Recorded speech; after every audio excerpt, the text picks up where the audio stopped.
사랑이라든지 행복이라든지 축복이라든지라는 것은 어디서부터 시작하는 것일까?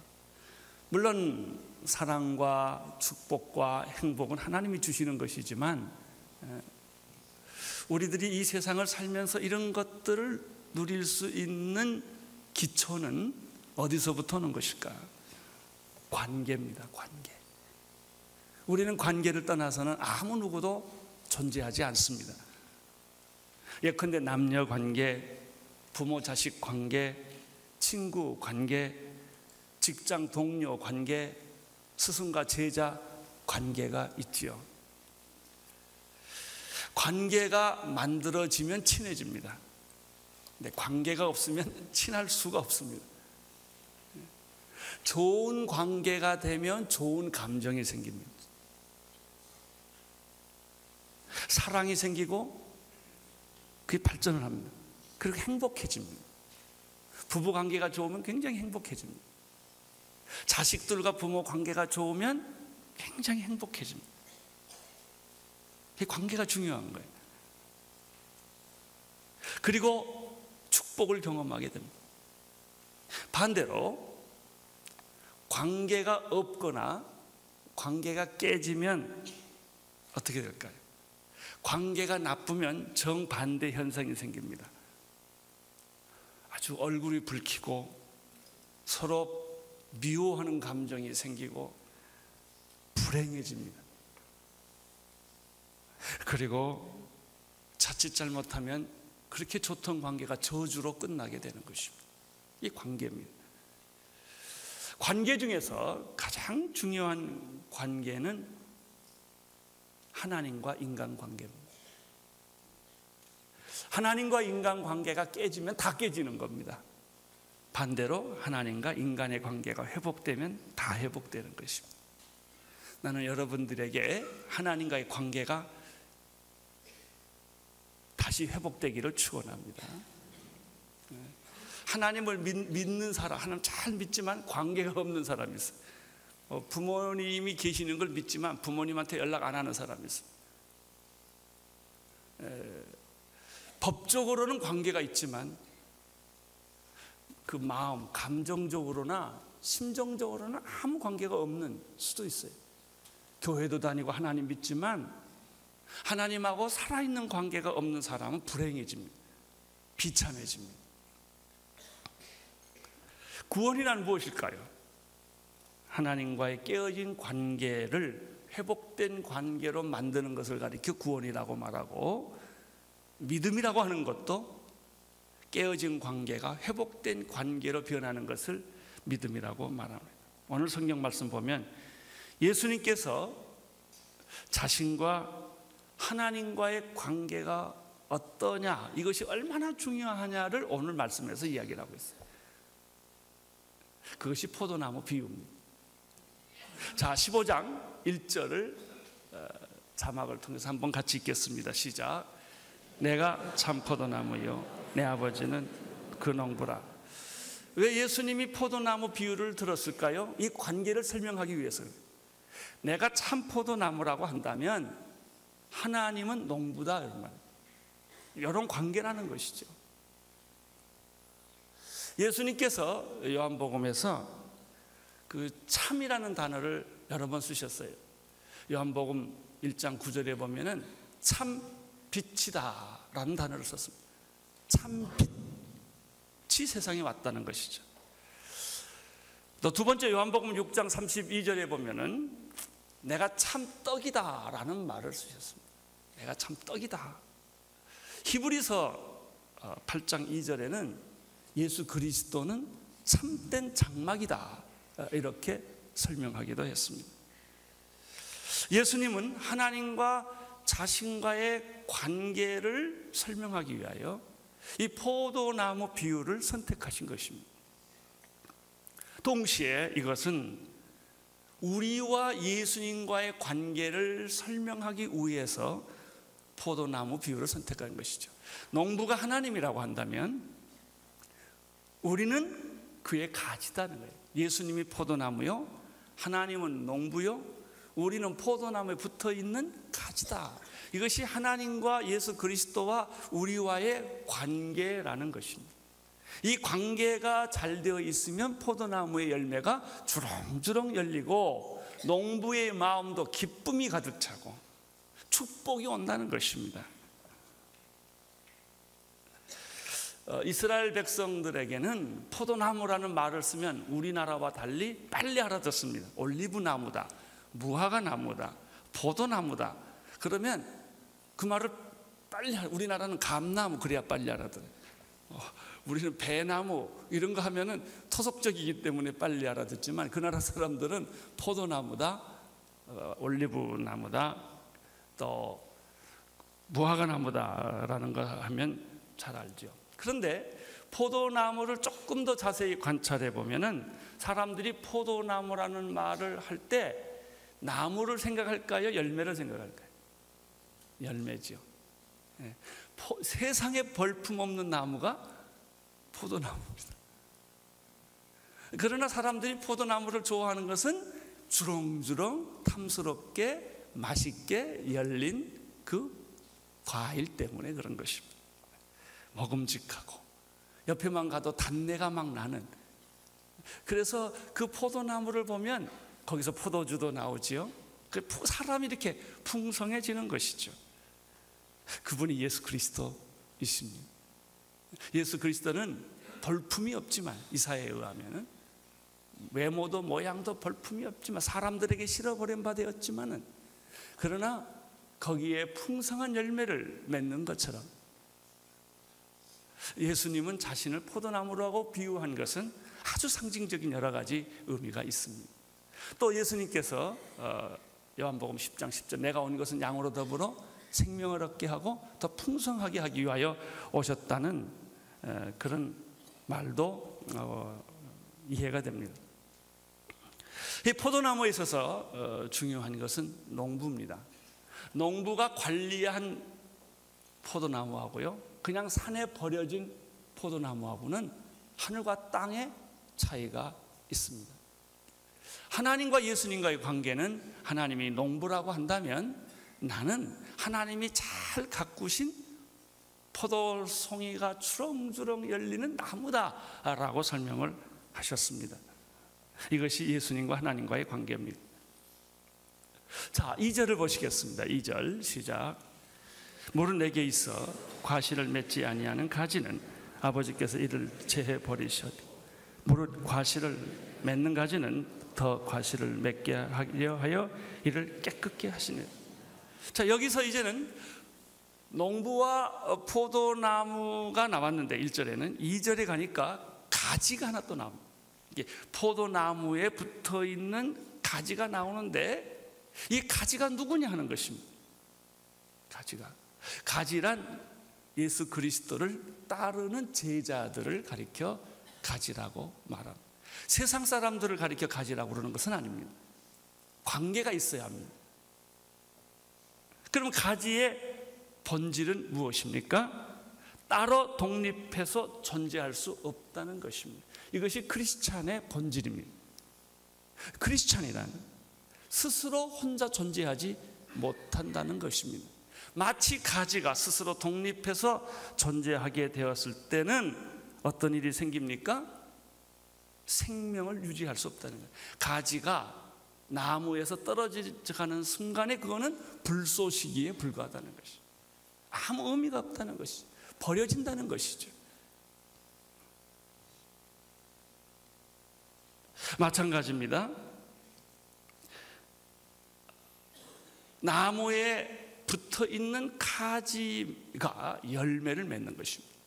그런데 오늘 본문을 조금 더 관찰해 보면 재미있는 사실 하나가 나타나는데, 문제는 나무에 붙어 있다고 다 가지가 아니라는 것입니다. 나무에 붙어 있어도 잎만 무성한 가지가 있을 수 있다는 거죠. 나무에 붙어 있어도 열매를 맺지 못하는, 맺을 것 같은데 아주 잎이 무성해서 보기는 좋은데 막상 가보니까 그 가지에는 열매가 없는 가지도 있다는 것입니다.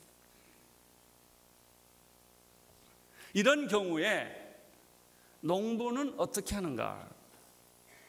인정사정 볼 것 없이 가지를 쳐버린다는 거예요. 이게 오늘 메시지. 가지에 붙여 있다고 다 가지가 아니라는 거예요. 교회 다닌다고 다 교인이 아니라는 거예요. 하나님 이름 부른다고 다 하나님의 자녀가 아니라는 것이죠. 입만 무성하고 교회 10년 20년 다니고 목사 장로라는 타이틀 있어도 열매가 없으면 아버지 하나님께서 가지를 쳐버린다는 것입니다. 근데 이것은 한 가지 더 통찰력을 발휘할 게 있어요. 예수님이 가지치기 하는 게 아니라는 겁니다. 나무가 가지를 버리는 게 아니라 농부가 가지를 친다는 거예요. 그래서 사실은 예수님한테 상처받은 사람 아무도 없어요. 예수님은 가지치기를 안 하세요. 안타까워하세요. 그런데 가지를 사정없이 치는 분은 농부라는 것입니다. 그럼 농부가 왜 잎만 무성한 열매를 맺지 못하는 가지를 사정없이 치는 것일까? 목적이 있습니다. 죽이려고 그런 것이 아니라 더 깨끗하고 좋은 열매를 많이 맺게 하기 위하여 열매 맺지 못하는 가지는 잘라 버린다는 것이죠. 여기에서 하나님과 예수 그리스도와 우리와의 관계가 설명이 됩니다. 자, 2절을 한번 다시 보시겠습니까? 시작. 무릇 내게 있어 과실을 맺지 아니하는 가지는 내 아버지께서 이를 제해버리시고 무릇 과실을 맺는 가지는 더 과실을 맺게 하려 하여 이를 깨끗게 하시는. 성경의 영적인 논리는 부익부 빈익빈입니다. 있는 사람은 더 주고 없는 사람은 있는 것까지 뺏어버립니다. 사회주의 논리하고 안 맞습니다. 이것이 영적 원리예요. 믿음이 있는 사람은 믿음이 더 생길 것입니다. 믿음이 없는 사람은 불쌍해서 하나님 믿음 더 주냐? 아니에요. 믿음이 더 없어질 거예요. 이건 영적인 냉혹한 현실입니다. 너는 내게로 가까이 오라 그러면 내가 너에게 가까이 가리라. 근데 네가 하나님 멀리하면 어떻게 되냐? 다리 부러져 매 맞을 때까지 갑니다. 하나님 놔둬버리세요. 그걸 챙기지 않으세요. 여러분이 믿음 없는 자가 되지 말고 믿음 있는 자가 되기를 축원합니다. 이게 없는 가지는 잘라버립니다. 이게 하나님의 가지치기입니다. 이것이 우리의 정서하고 맞지 않는 논리입니다. 사회주의적인 정서하고 맞지 않는 논리입니다. 여기에 메시지가 있습니다. 첫째, 나무에 붙어 있는 가지라고 다 가지는 아니다. 열매 맺지 않는 가지는 하나님이 사정없이 친다, 자른다라고 하는 것입니다. 여러분, 우리 인생에 있어서도 하나님의 가지치기가 있습니다. 하나님 날 사랑하십니다. 내가 좋은 열매 맺기를 원하십니다. 그런데 내가 자라면서 나쁜 성격을 가지고 있어요. 내가 자라면서 나쁜 인격이 있어요. 나쁜 습관이 있어요. 하나님이 절대 그것을 그냥 두지 않습니다. 내가 안 죽을 만큼 칩니다. 왜? 그거 붙어 있으면 나중에 그 잘못된 것이 당신의 인격까지 다 망가뜨려 버리기 때문에 하나님이 적당한 때 손을 보시는 거예요. 수술하는 거예요. 이것이 하나님의 가지치기입니다. 여러분, 하나님이 가지치기를 할 때 원망하지 마세요. 하나님이 좀 심하다 이렇게 말하지 마세요. 하나님이 너무한다 이런 말 하지 마세요. 왜냐하면 하나님의 가지치기는 아마추어가 아니기 때문에 프로가 하는 거예요. 정확하게 정확한 때에 하나님이 칼질을 하시기 때문에 실수가 없으십니다. 우리 하나님은 실수가 없으신 하나님이십니다. 불필요한 것, 입만 무성한 것, 다른 과실의 열매를 도적질해 가는 가지만 골라서 하나님이 친다는 것입니다. 이게 하나님의 가지치기입니다. 예수님은 바리새인들에게 독사의 자식들이라고 말하신 적이 있습니다. 마태복음 3장 10절에 보면은 도끼가 이미 나무 뿌리에 놓였으니 좋은 열매를 맺지 아니하는 나무마다 찍어 불에 던진다는 말을 기억하십니까? 그렇습니다. 가지에 붙어 있다고 다 가지가 아니다. 열매를 맺지 않는 가지는 열매를 더 많이 맺게 하기 위하여 내 부분 안에 어떤 부분을 사정없이 도려낸다고 하는 것입니다. 두 번째입니다. 하나님의 가지치기에는 몇 가지 원칙이 있습니다. 첫째, 함부로 가지치거나 감정대로 가지치지 않는다는 것입니다. 두 번째, 잘못된 가지만 골라서 용서 없이 친다는 것입니다. 세 번째, 따라서 꼭 필요한 것은 남겨두신다는 것입니다. 이것을 가리켜 우리는 희망이라고 말합니다. 여러분, 인생의 고통의 의미를 하나님의 가지치기의 원리에 의해서 해석하셔야 됩니다. 왜 내가 고난을 겪은가? 물론 죄 때문에 고난받는 수가 있어요. 어떤 사람은 고통을 겪을 때 거부하고, 욥도 고통당하지 않아요. 자기를 욥이라고 착각하는 사람 많아. 아니에요. 우리가 욥과 같이 그런 인물이나 됐으면 얼마나 좋겠어요. 다 맞아 싸지요. 맞아 싸지. 그래서 고통당하는 것이지, 우리가 의인이기 때문에 고통을 당하는 경우는 극히 드뭅니다. 그렇지만 하나님은 어떤 의미, 욥이 됐든 아니 됐든지 간에 내 안에 거품, 군더더기, 불필요한 것 있으면 가지치기 한다는 거죠. 그런데 그것도 하나님 가지치기 할 때도 참 재밌어요. 정독고 봐서합니다. 죽을 만하면 안 해요. 그 사람 믿음을 봐가지고 믿음의 수준만큼 이제 조금씩 손을 보는 것입니다. 이것이 하나님의 방법입니다. 여러분이 가지치기가 하나님의 시작됐을 때 세 가지 하셔야 됩니다. 첫째는 하나님의 가지치기를 받아들이세요. 가난하면 가난한 대로, 병들면 병든 대로, 직업을 잃어버렸으면 잃어버린 대로, 위기에 부딪혔으면 부딪힌 대로, 이게 다 하나님이 당신을 새롭게 만드는 작업이에요. 두 번째, 인내하십시오. 발버둥하고 안 하겠다고 앙탈 부리지 마세요. 그냥 받아들이시고 인내하셔야 합니다. 세 번째, 감사하십시오. 결과는 축복이기 때문에 그런 것입니다. 이제 하나님의 가지치기에 있어서 세 번째는 풍성하고 열매 맺는 가지를 하나님은 더 깨끗하게 소중하게 관리한다는 사실입니다. 하나님의 가지치기의 결론은 나를 살리기 위해서, 축복하기 위해서 한다는 거예요. 여러분, 수술 왜 할까요? 그 사람 살리기 위해 수술하는 거죠. 수술하는 것 자체는 고통스러운 일이지만 수술해야만 살리니까. 그래서 수술하는 것이죠. 그렇다면 성경에서 말하는 그 열매라는 것이 무엇인가를 좀 더 생각해 봐야 됩니다.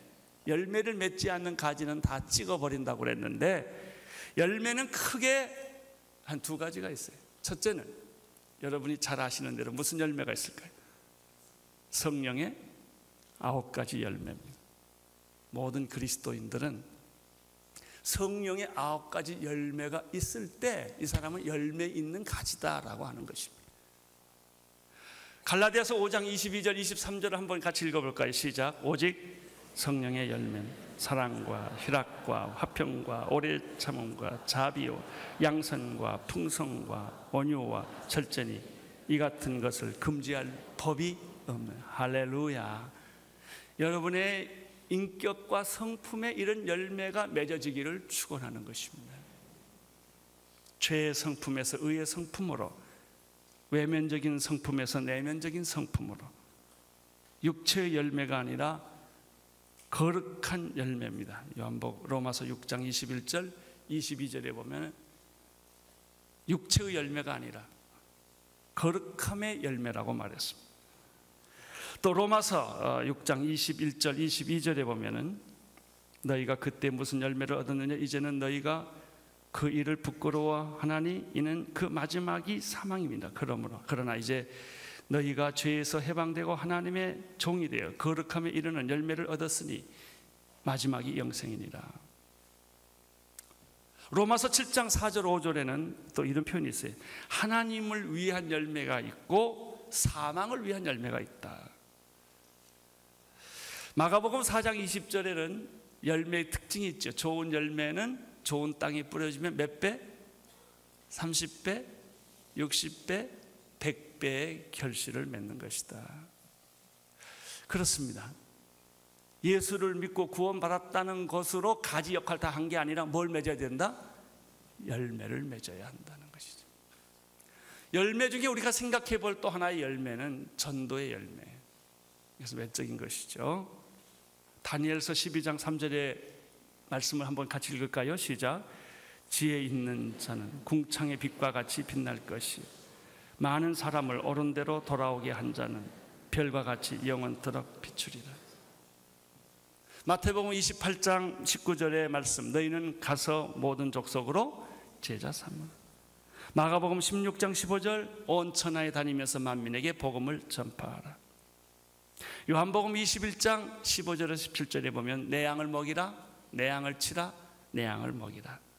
사도행전 1장 8절, 성령이 너희에게 임하시면 너희가 권능을 받고 예루살렘과 온 유대와 사마리아와 땅 끝까지로 내 증인이 되리라. 이게 무슨 얘기일까요? 다 전도의 얘기. 여러분, 내가 전도했다면 그것은 하나님이 우리에게 주신 영적 열매라는 것이죠.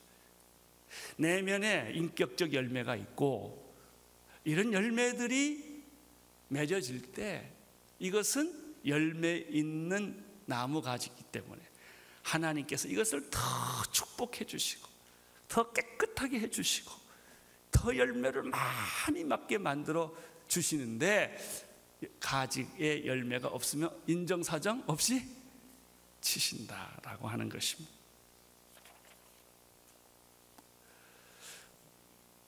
어떻게 그러면 열매를 많이 맺는 가지가 될 수 있을까? 3절 4절의 말씀을 읽으십시오. 시작. 너희는 내가 일러준 말로 이미 깨끗하였으니 내 안에 거하라. 나도 너희 안에 거하리라. 가지가 포도나무에 붙어있지 아니하면 절로 과실을 맺을 수 없음 같이 너희도 내 안에 있지 아니하면 그러하니라. 두 가지가 있어요. 이미 내가 일러준 말, 너희는 깨끗해졌다. 가지가 열매를 맺는 비결은 포도나무에 붙어있을 때다. 해답은 하나입니다. 내 안에 거하라. 사랑하는 성도 여러분, 교회에 오셨다고만 위로받지 마십시오. 교회에서 봉사하고 직분을 가지고 어떤 위치를 확보했다고 해서 안심하지 마십시오. 그것은 중요하지 않습니다. 더 중요한 것은 열매가 있느냐 하는 것입니다. 하나님께서 풍성한 열매를 맺는 여러분 되시기를 축원합니다. 그래서 그 열매가 많은 사람들에게 기쁨이 되기를 축원합니다. 기도하겠습니다. 살아계신 하나님 아버지, 하나님이 우리 인생을 가지치기 할 때 아프고 고통스럽지만 믿음으로 받아들이고 잘 감당하게 하여 주옵소서. 주님, 우리들의 신앙생활이 열매 맺는 내 내면의 성품이 변하며 전도의 열매를 풍성하게 맺는 그런 축복을 허락해 주시사 하나님께 영광이 되게 하여 주옵소서. 예수님 이름으로 기도드립니다.